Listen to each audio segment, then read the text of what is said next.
Primeiro assunto do programa de hoje, o presidente Jair Bolsonaro afirmou que não fará vetos de viés populista na lei de abuso de autoridade e que suas decisões atenderão ao seu centrão. Abro aspas, o meu centrão é o Moro, é o Paulo Guedes e o Tarcísio. Não vai ser um veto populista, vai ser um veto necessário que faça justiça, fecho aspas. O projeto precisa ser sancionado pelo presidente, com ou sem vetos, até a próxima quinta-feira no Congresso Nacional. Diga, Vera. Achei bom esse centrão, eu achei essa escalação do centrão boa, eu topo esse centrão, acho um centrão virtuoso. Vamos só ver se os vetos vão de fato atender. Eu acho que dois aí do centrão do Bolsonaro não estão muito preocupados com essa questão da lei do abuso de autoridade. Eles têm outras preocupações mais prementes.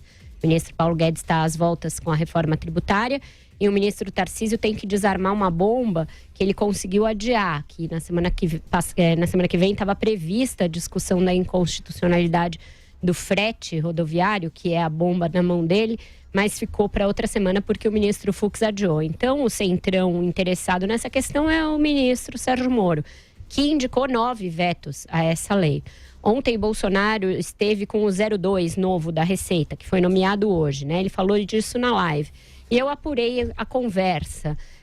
O novo 02 da Receita manifestou preocupação com o artigo 33 da Lei de Abuso de Autoridade. Pediu expressamente ao presidente que vete esse artigo. Ele acha que é um artigo que impede a Receita de exercer a devida fiscalização tributária, cerceia a capacidade de fiscalização da Receita. Então, veja que era algo que não estava no nosso radar, Vitor. Possibilidade de também a Receita, de alguma maneira, ser atingida pela lei de abuso de autoridade. Então, o artigo 33 era um que não estava muito no radar e que teve aí um pedido, portanto, da Receita para que Bolsonaro vete. São muitos os pedidos, ele mesmo na live mostrou que sente a pressão inerente a esse assunto, mostrou um certo descontentamento com as palavras de ordem na manifestação de domingo, dizendo que tem muita gente que aparece nas suas páginas nas redes sociais para dizer que ou ele veta integralmente ou não vota mais nele. Aí ele, num tom meio de desabafo, falou, então não vota em mim, vota na esquerda, como se essas fossem as únicas opções, né? Ou ele ou a esquerda, mas nenhuma no espectro político brasileiro. Mas o fato é que ele parece premido pelo prazo que está se estreitando e também pela circunstância. Ele sabe que vai ser cobrado por um veto muito robusto nesse caso. Mas há alguns fatores aí em jogo e que a gente tem tratado aqui, que eu vou só enumerar antes de passar a bola para os companheiros. O primeiro é a possibilidade de o veto, se for muito extensivo, ser derrubado. A gente viu ontem uma demonstração do Congresso de que tem garrafa para vender nessa questão. Ele consegue derrubar vetos do presidente com razoável facilidade em questões que tem ali um engajamento corporativo de senadores e deputados, e uníssono. Segundo lugar, pode complicar a vida do filho 03, que já não está com uma situação muito garantida no Senado. Ele está ali num roadshow pelos Estados Unidos, vai encontrar o Trump, e a gente sabe que tem aumentado a desconfiança em relação a isso. Ontem Eduardo Bolsonaro, foi alvo de um discurso muito incisivo por parte do deputado Kim Kataguiri, um discurso muito forte, e a situação dele não está tão garantida assim. E o terceiro ponto é que o presidente vem numa espécie de aliança tácita com o ministro Dias Toffoli, que é um entusiasta da lei de abuso de autoridade, juntamente com outros dos seus colegas do Supremo Tribunal Federal, que também gostam da lei, têm enaltecido as vantagens da lei. Vetar integralmente ou quase isso significa também se indispor com esta ala do Supremo, da qual o Bolsonaro era muito distante até a campanha, mas da qual está muito próximo depois de empossado. E você, Josias, o que achou da fala do presidente? Acho que é uma fala boa. Agora, o que o Bolsonaro fala nem sempre se escreve, né? Ele um dia fala uma coisa, depois ele age de forma completamente diferente. Acho que é preciso considerar aí, a Vera fez um bom resumo.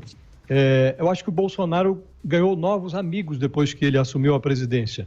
Ele antes tinha uma fidelidade absoluta com as ruas e com aquele grupinho pequeno que o ajudou a se eleger, que é muito pouca gente, os filhos dele, o PSL, que praticamente ele elegeu, cederam a legenda para que ele cavalgasse a legenda, ele praticamente se elegeu sozinho. Agora ele teve que compor teve que formar novas alianças.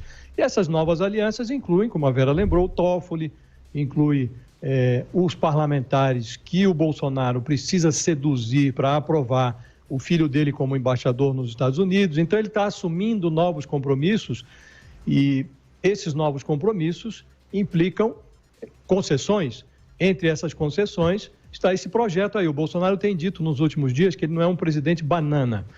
Agora, o Centrão colocou no colo dele um abacaxi, que é esse projeto, e ele vai ter que se mexer ali na cadeira, vai ter que rebolar para não parecer um banana que está cedendo tudo o que o Congresso quer. Se ele não cede, ele corre o risco, claro, de ter o veto derrubado no Congresso. O Congresso já mostrou, como a Vera realçou, que tem bala na agulha e, neste caso, o Congresso quer utilizar a bala. Se o Bolsonaro vetar, é muito grande a chance de o Congresso derrubar o veto. Eles têm voto para isso e querem fazer isso. Então, o presidente está nessa saia justa, tendo que compor com várias alas. Ele já se comprometeu com a ala dele, e essa eu acho que é um veto que ele vai fazer, aquele veto que prejudica os policiais, questões relacionadas à algema. Esse é o único que eu tenho clareza que ele vai fazer de fato.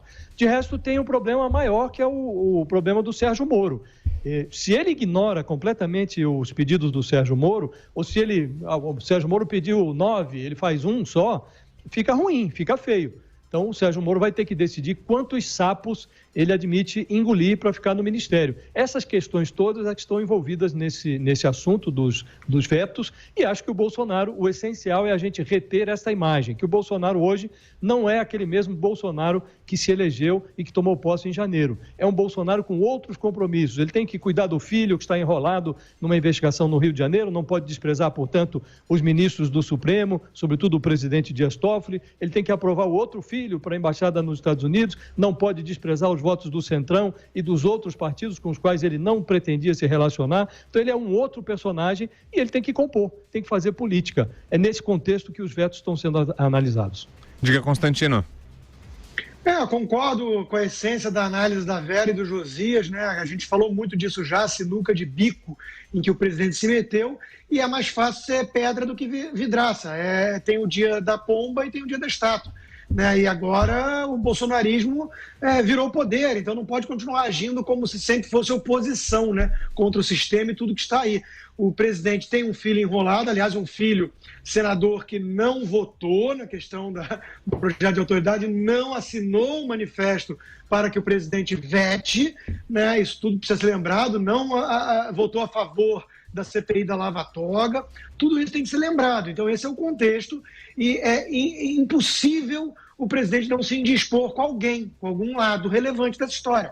Se ele vetar integralmente, que eu acho pouquíssimo provável, seria uma surpresa e tanto, ele ia ter um problema aí com o Congresso, ele precisa aprovar reformas, ele quer o filho dele na embaixada e outras coisas mais. Então ele teria realmente um problema de relacionamento com o Legislativo muito complicado se fosse um veto integral. Se fosse um veto muito tímido, quase inexistente, só para inglês ver ou para manifestante das ruas verem, né? Isso aí ia colocar um racha, na minha opinião, entre o bolsonarismo e o lavajatismo. E eu já repeti 300 vezes que o lavajatismo é mais forte, né? Então, ele sabe que ele vai ter que sambar em corda bamba e vai desagradar alguém, né? A questão mais relevante é para onde caminha os vetos. O site antagonista falou ali de bastidores em 9 a 13 itens. O juiz Sérgio Moro, né, o atual ministro Sérgio Moro, recomendou 9. Então, se ele atender muito perto dessa demanda do próprio ministro Moro, que, na verdade, como a Vera disse, é o centrão, porque os outros dois não estão tão ligados a isso, né? Então é o Moro. Se ele atender isso, está tudo muito bem. Ele consegue se safar relativamente ileso perante a turma do lavajatismo. O ministro Moro tem dignidade para permanecer no cargo, vida que segue, né? E aí eu acho também que os deputados e tudo não vão precisar retaliar num nível tão forte assim, porque no final das contas a imagem de que eles estão combatendo os abusos da autoridade, ao mesmo tempo não mostraram fraqueza perante o Bolsonaro ou a turma da Lava Jato, isso aí sai também relativamente bem. Então eu acho que tudo caminha por esse tipo de análise, tudo caminha para esse meio termo aí. Ele vai vetar aí uns 10 itens, 8 itens, vai atender o grosso da demanda do Moro, vai ter alguma faísca, algum ruído ali com o Congresso, mas nada que umas conversas de bastidores ou algum tipo de articulação não resolva. Então, me parece essa configuração que estamos vendo hoje. Essa questão aí dos vetos, da Lava Jato, mostra exatamente isso que o Josias pontuou.